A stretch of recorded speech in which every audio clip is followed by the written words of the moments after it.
इस कार्यक्रम के पुण्यार्जक हैं नमन करता सन्मति सुबल जिन श्रुत सेवा संघ रजिस्टर्ड श्री मनोज जी अनुप्रधान भोपाल, राजेंद्र जैन TI, श्रीमती अनीता जैन, आकाश जैन, कृति जैन, प्रिंस जैन, पूजा जैन भोपाल, संजय जैन मुंगावली, संध्या जैन, सनी जैन भोपाल मध्य प्रदेश। संपर्क सूत्र अभिषेक जैन, महावीर ज्वेलरी भोपाल 9827812370। जो व्रतशील का पालन करते हैं उनका जीवन उत्कृष्ट और महान बनता है। जो व्रतशील पालन से दूर रहते हैं उनका जीवन नीचे डूबता जाता है। फिर अपने जीवन में उत्कृष्टता लाना चाहिए, अपने जीवन को महान बनाना चाहिए, अपने जीवन में ऐसा कार्य करना चाहिए जिससे हमारा जीवन उच्चता की ओर आगे बढ़े। फिर बहुत काल बीत गया पर मैं दृष्टि डालते डालते बहुत काल बीत गया, कहां कहां रानी नहीं मिली, कहां कहां स्त्रियां नहीं मिली, और फिर भी स्त्रियों के पीछे हमारा मन खराब हो जाता है। देव पर्याय में भी यह जीव गया और वहां भी कितने समय तक संसार के उस स्त्री संबंधी सुख को भोगा। ऐसी कोई पर्याय नहीं है जिस पर्याय में यह जीव स्त्री संबंधी सुख को ना भोगता हो, लेकिन क्या संतुष्टि हो जाती है, वह संज्ञाएं फिर जागृत होती है और ऐसे ये जीव बार बार ऐसे पर में ही लग करके अपना जीवन नष्ट कर देता है। पशु पक्षी भी अपने अनुसार जीवन यापन करते हैं, वह भी उस विषय को सेवन करते हैं, त्रियंची उस विषय को सेवन करते हैं, देव भी उस विषय को सेवन करते हैं, मनुष्य भी उस विषय को सेवन करते हैं। क्या आज तक संतुष्ट हुए? वे संतुष्ट होने वाले नहीं। ये सब संसार ऐसी माया का जाल है और व्यक्ति ऐसी संसार में उलझा रहता है और उलझी अपना सारा जीवन नष्ट अस्त व्यस्त कर लेता है। और जब जीवन का सब रस निकल जाता है तो समझ में आता कि मैंने क्या किया। काश पहले समझ ले, काश पहले समझ में आ जाए कि जीवन में ये सब बेकार है, व्यर्थ है, इनके चक्कर में फंस करके अपना सारा जीवन ऐसे ही बीत जाता है, पता नहीं चलता है।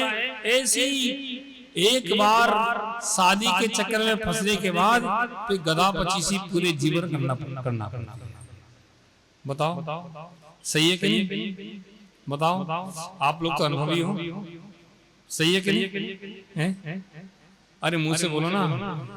हाँ महाराज सही है, आप सही कह रहे हैं। एक बार रूप देखा था कि स्वरूप बिगड़ गया। अगर वह एक बार अपने आप को थाम लेता कि पर वस्तुओं में मुझे प्रीति नहीं करना है, ये स्त्री आदि विषय कितने जन्मों से मैंने भोगे हैं, क्या आज तक तृप्ति हुई है? नहीं हुई और कभी तृप्ति होती नहीं। इतना जितने भी इंद्रियों के विषय हैं वे जितने बार भोगे जाते हैं उतने ही वह बढ़ते हैं। जिस व्यक्ति ने संसार के सत्य को नहीं पहचाना है, नहीं समझा है, वह इसी प्रकार से आचरण करता है। संसार में देखता है और मन को ललचा लेता है। वह दोनों भी इसी प्रकार से आपस में लड़ गए, तलवारें खिंच गई। मंत्री सामने खड़े हुए कि भाई हुआ क्या, तुम लोग क्यों झगड़ रहे हो? तब झगड़े का कारण मंत्रियों को बताया गया। मंत्रियों ने कहा कि भाई थोड़ी देर रुको, थोड़ी देर ठहरो। माता पिता भी आ गए, माता पिता भी आ गए। मैंने क्या बात है कि थोड़ी देर ठहरो। मंत्रियों ने कहा कि देखो, जिसको तुम देख रहे हो, जिसको तुम देख रहे हो, जिसको तुम देख रहे हो और शादी करना चाहते हो, पहले बात एक सुन लो मेरी, यह तुम्हारी बहन है, यह तुम्हारी बहन है। जब उन्होंने सुना मेरी बहन है तो मुझे पता नहीं कि तुम्हारे जाने के बाद इसका जन्म हुआ था, यह तुम्हारी बहन है। जैसे उन्होंने सुना कि मेरी बहन है, उनको कितनी ग्लानि हुई कि धिक्कार हो, धिक्कार हो मेरे जीवन को कि मैंने अपनी बहन के ऊपर ही गलत दृष्टि डाली और उसी समय महल में प्रवेश नहीं किया। महल में प्रवेश नहीं किया कि अब इस महल में मैं प्रवेश नहीं कर सकता। और दोनों राज निकल गए, चले गए वन की ओर और जाकर के दीक्षा, दोनों राजकुमार निकल गए और जाकर के दीक्षा ग्रहण कर ली कि नहीं, अब इस बहन में, इस महल में रहने लायक मैं रहा ही नहीं। प्यारे मंत्रों, ऐसी कौन सी स्त्री है जो तुम्हारी माता ना हो, जो तुम्हारी बहन ना हो, जो तुम्हारी सुता ना हो, पुत्री ना हो? ऐसी कौन सी स्त्री है? किसी ना किसी भाव में हर स्त्री से तुम्हारा कोई ना कोई संबंध रहा है, हर पुरुष से तुम्हारा कोई ना कोई संबंध रहा है, हर स्त्री से हर पुरुष से कोई ना कोई संबंध रहा है। कितने संबंध हमने बना लिए। कभी जो बहन होती है अगले पर्याय में वही तुम्हारी पत्नी बन जाती है, जो तुम्हारी पत्नी होती है अगली पर्याय में वही तुम्हारी बहन बन जाती है, जो तुम्हारी माँ होती है वही तुम्हारी बेटी बन जाती है, जो बेटी होती है वही तुम्हारी माँ बन जाती है। ऐसे संसार में जब 18 नातों की कथा पढ़ते हैं तो दिमाग खुल जाता है कि संसार में कितने कैसे नाते रिश्ते हैं। हम जिनके ऊपर गलत दृष्टि डाल रहे हैं वह भी हमारे पूज रहे हैं, वह भी हमारे पूज रहे हैं। अब किन पर हम गलत दृष्टि डालें? संसार में कुछ भी गलत दृष्टि डालने लायक है नहीं। मन को जितना पवित्र कर लेते हैं, गलत दृष्टि को हटा लेते हैं, तो हमारा जीवन उत्कृष्ट और महान बन जाता है। दृष्टियां हैं, जिधर डालो उधर चली जाती हैं। अब सोचना हमें है कि हमें दृष्टि को कहां डालना है। जिधर डालो उधर चली जाती है। हम जैसा सोचे वैसे ही विचार होने लगते हैं, जैसा सोचे वैसे ही विचार होने लगते हैं। ये हमारी दृष्टियां हैं। अब हमें सोचना है कि हमें क्या विचार करना है। प्यारे बंधुओं, सोचो कि हमें क्या विचार करना है। हम जब सोचते हैं, अब एक देखना, जब कोई व्यक्ति क्रिकेट मैच देखता है, क्रिकेट मैच देखता है टीवी में, जब क्रिकेट मैच देखता है तो मैंने देखा लोगों को कि बैट क्रिकेट का बल्ला तो वहां घूम रहा है और वह यहाँ उछलते हैं। उछलते नहीं उछलते? क्रिकेट का बल्ला वहां घूम रहा है और वह यहाँ उछलते हैं और उनके अंदर अनेक अनेक भाव बनने लगते हैं। ऐसा लगने लगता है जैसे वो ही बल्ला चला रहे हैं और वह उस रूप ऐसे परिणत हो जाते हैं, ऐसे परिणत हो बल्ला चलाने लगते हैं। वास्तव में ये सोचने लगते हैं कि इसकी जगह मैं ही खड़ा।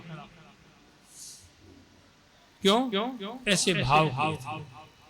वही व्यक्ति अगर कुछ दिन किन्हीं जुआरियों के बीच में बैठा रहे, देखता रहे, तो कुछ दिन बाद भले ही दाव न लगाए, लेकिन मन में दाव उसके लगने लगे, मन में दाव उसके लगने लगे।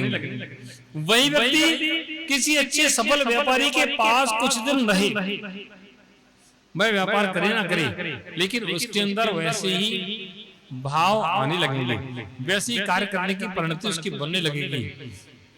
बस वही व्यक्ति अगर किसी मुंडाज की संगति में कुछ दिन रहे तो उसके अंदर वैसे ही भाव आने लगते हैं कि मुझे भी मुनि बनना चाहिए। अब सोचे इन सारी चीजों में अच्छी क्या है और बुरी क्या है, ये हमें विचार करना है। कुछ लोग हमसे कहते हैं महाराज आपके पास आते हैं तो लगता है महाराज बन जाए तो अच्छा है, और घर जाते हैं तो घर दिखने लगता है कि अब ये करना है, वो करना, अब ये करना, वो करना, इनका देना, उनका लेना, फिर वहीं फंस जाते हैं। फिर आते हैं फिर सोचने लगता है कि यार कहाँ फंसे हैं, यहीं रुक जाए तो अच्छा है। कहने का तात्पर्य है कि जब तक पलड़े ऊपर नीचे हो रहे हैं, ठीक है, आज ऊपर नीचे हो रहे हैं, कल ठहरेगा। जिसका वजन बढ़ जाएगा पल्ला उधर ठहर जाएगा। अब हमें सोचना है कि हमें पलड़े को कहां ठहराना है। पलड़ा हमारे हाथ में है, हमारे हाथ में, वजन हमें रखना है, किसी दूसरे को नहीं रखना है। तराजू भी हमारे हाथ में है, अपने भावों का तराजू भी हमारे हाथ में है, और वजन भी हमें ही रखना है। अब किस ओर वजन रखना है ये हमें ही सोचना है, ये दूसरे के सोचने से काम नहीं चलेगा। अगर हमने सोचा है कि हम तराजू में घर गृहस्थी का बोझ रख दें तो वह रख जाएगा। हमने सोचा है कि तराजू में हम मुनि धर्म का बोझ रखें तो वह तराजू आगे बढ़ जाएगा। प्यारे बंधुओं, बस सोच का एक प्रभाव है, हमें सोच इस प्रकार की बनाना पड़ती है। पहले अपने मन को इस प्रकार के तैयार करना पड़ेगा, पहले ये विचार करना पड़ेगा वास्तव में है सही क्या। एक भाई आए मेरे पास कि महाराज दीक्षा तो लेना है लेकिन क्या करूं, माता पिता भी है, अकेला पुत्र हूं, माता पिता का अकेला बेटा हूं, और मुझे दीक्षा लेने का भाव भी है, लेकिन पारिवारिक व्यवस्थाएं ऐसी हैं, मैं क्या करूं। पिता को भी दुकान में सहारा देना पड़ता है, व्यापार भी देखना पड़ता है। पिताजी थोड़े सीधे साधे हैं, भाई ज्यादा ध्यान दिमाग में दुकान में नहीं लगा पाते हैं, हमें ही लगाना पड़ता है। मैंने कहा बेटा तुम पिताजी को खिलाते हो कि पिताजी तुम्हें खिलाते हैं? बताओ कौन किसको खिलाता है? तुम पिताजी को खिलाते हो, पिताजी तुम्हें खिलाते हैं?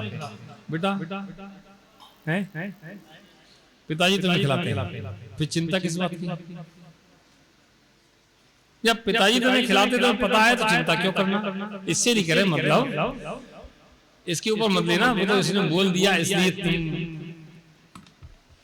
पिताजी अगर हमें खिलाते हैं तो हमें चिंता की क्या जरूरत? अगर हम पिताजी को खिलाते हैं तो बेटा तुम बड़ी कैसी हुई? तुम बड़ा किसने किया? किसने खिलाया था? प्यारे बंधुओं, ये बड़ी विचित्रता है, कोई किसी को नहीं खिला सकता है। पिताजी का अपना कर्म है, बेटे का अपना कर्म है, माँ का अपना कर्म है, भाई बंधुओं का अपना कर्म है। अपने अपने कर्म के उदय से जीव खाता है, अपने अपने कर्म के उदय के अनुसार जीव रहता है, कोई किसी के लिए कुछ नहीं कर सकता है। ऐसे भी परिवार हैं कि जिनके परिवार में कोई नहीं है, क्या उनका जीवन नहीं चलता? जिनके परिवार में कोई नहीं है उनका भी जीवन चलता है, जिनके परिवार में कोई सब कुछ है उनका भी जीवन बिगड़ जाता है। ऐसी भी लोग हमने देखे हैं कि आपको क्या बताएं। हमारे एक मित्र थे, एक छोटी सी दृष्टांत है जीवन का सत्य। हमारे एक मित्र थे, क्या हैं अभी, अब कुछ भी कह लो, अब शिष्य कह लो, वह हम लोग साथ में पूजन करते थे। हमारा भाई असरा इसको पता है, साथ में पूजन करते थे, साथ में आते जाते थे। तो हम लोगों ने साथ साथ में एक महाराज से 1 साल का व्रत ले लिया। 1 साल का व्रत ले लिया। अब व्रत लिया और उसके घर में पता चल गया कि किसने व्रत ले लिया है, 1 साल का ब्रह्मचर्य व्रत ले लिया। उसके घर में पता चला तो घर वाले बड़े नाराज हुए कि किससे पूछ के लिया तुमने, अभी तुम्हारी शादी करना है, ऐसा करना है। उसने कहा मुझे शादी नहीं करना है, मुझे मुनि महाराज बनेंगे, हम स्मारक पर चलेंगे, हम स्मारक पर नहीं चलेंगे। फिर लोगों ने समझाना चालू किया, उनके रिश्तेदार आए, उनके नातेदार आए, और उनको इतना समझाया, इतना समझाया, इतना समझाया, इतना समझाया, इतना समझाया कि उनके मन में पलट गया। उन्होंने कहा कि बेटा जी बताओ, जिनने जन्म दिया है उनके प्रति तुम्हारा कोई कर्तव्य नहीं है, तुम्हारा कोई उत्तरदायित्व नहीं है? बताओ, क्या तुम्हारा कोई धर्म नहीं है? अपने अपने सोचोगे क्या? अरे तुम करो धर्म, कोई बात नहीं है, पहले इनकी सेवा कर लो, फिर कर लेना, कोई बात नहीं है, घर में रह के भी हो जाता है। बहुत समझाया तो उन्होंने कहा ठीक है। एक दिन मंदिर में पूजा कर रहे थे, पूजा करने के बाद मैं बोल रहा था संत साधु बन के विचरूं वह घड़ी कब आएगी, चल पड़ूं मैं मोक्ष पथ पर वह घड़ी कब आएगी। वह मेरा पूरा हुआ, मैंने उस कड़ी को पूरा बोला और वो खड़े हो गए, बोले मेरी शादी करवा दो, मेरी शादी करवा दो। मैंने क्या हुआ, उनने वो फिल्म का गाना सुनाना चालू कर दिया भगवान के सामने। तो मैंने कि भाई क्या कह रहे हो कि बस मुझे अब शादी करना है। मैंने तुमने तो व्रत लिया कि व्रत लिया है, ठीक है, 1 साल की लिया है, मुझे शादी करना है, बस 6 महीने निकल के 6 और निकल जाएंगे, मुझे शादी करना है। तो मैंने कहा कि भाई चक्कर में मत फंसना। मैंने उनको समझाया, 1 दिन समझाया, 2 दिन समझाया, महीने भर समझाया, 2 महीने समझाया, 3 महीने समझाया। मैंने समझाया कि भाई चक्कर में मत पड़ना, कुछ नहीं है, ये सब तुमको बहला फुसलाया जा रहा है, तो फंस जाओगे चक्कर में। वो नहीं, मुझे तो शादी करनी, अब शादी करना है। समय निकला, उनका टाइम भी पूरा हो गया और कुछ नहीं हो गया। ऐसे बन गया कि शादी वाले भी, लड़की वाले भी आ गए और जैसी आए उन्होंने कि जैसी कर लो, और शादी हो गई। शादी हो गई। शादी होने के बाद उन्होंने मिठाई बांटी पूरे मोहल्ले में। भोजन तो कराया ही, मतलब शादी का जो भोजन होता कराया, उसके बाद में मिठाई भी बांटी कि चलो मेरी शादी हो गई। बड़े खुश थे, अच्छी मिठाइयां बांटी थी। उसके बाद 1 महीने बाद वो मंदिर में पूजन कर रहे थे।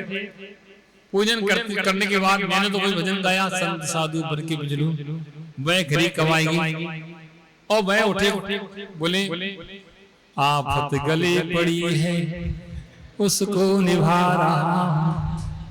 इस कार्यक्रम के पुण्यार्जक थे नमनकर्ता सन्मति सुबल जिन श्रुत सेवा संघ रजिस्टर्ड श्री मनोज जी अनुप्रधान, भोपाल राजेंद्र जैन TI, श्रीमती अनीता जैन, आकाश जैन, कृति जैन, प्रिंस जैन, पूजा जैन भोपाल, संजय जैन मुंगावली, संध्या जैन, सनी जैन भोपाल मध्य प्रदेश। संपर्क सूत्र अभिषेक जैन, महावीर ज्वेलरी भोपाल 9827812370।